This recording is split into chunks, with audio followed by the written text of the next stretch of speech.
How do a fallen king rise?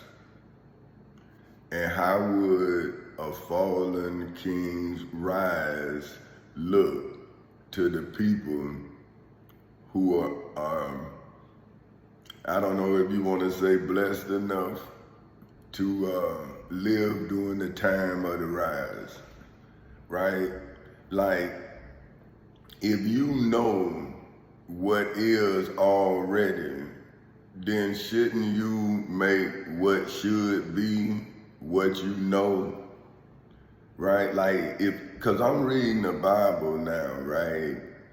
And now I'm saying, man, I can understand why those people did me the way they did when I was a child, because they was reading what I was talking about, and I was telling them I see, and they like he can read, and I'm saying, but I ain't read the Bible.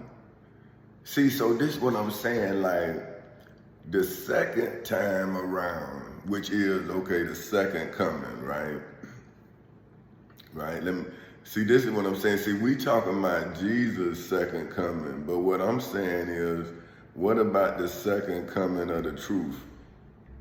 See, because if we're now living in a state of mental opinion, we are now living in a mental state of opinion.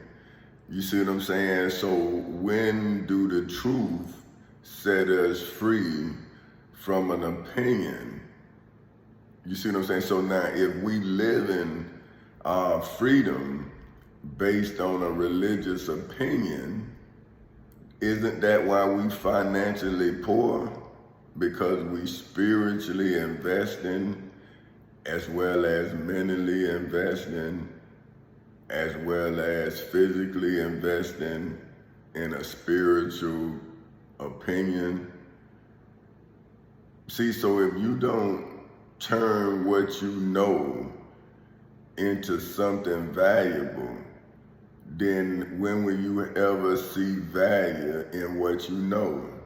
See what I'm saying? So this is what I'm saying. Now the second coming, now we need to look at it in this generation, see, not in another generation, because I came to this generation through the womb of my mother.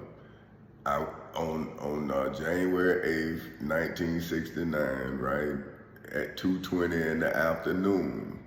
That's my natural birth, right? But when I grew up, the devil gave me a spiritual birth. See, that's what I keep telling y'all, the second coming, the time when Jesus Christ will return to judge humanity at the end of the world. So what about the lie? See what I'm saying? And that's why everybody's afraid to let the lie go, right? Because the opinion was given so, like so believingly that the truth now is unbelievable. And see, that's what I'm saying to poor people. If your life doesn't matter, then your struggles is going to become eternal. Your children are going to inherit your struggles because you're not putting forth the effort to get out of the circumstances that you're in, because you're spiritually led. See what I'm saying? But you're not economically supported. See what I'm saying? So this is what I'm trying to do. See, I had to make it out of the project. It was on me, right?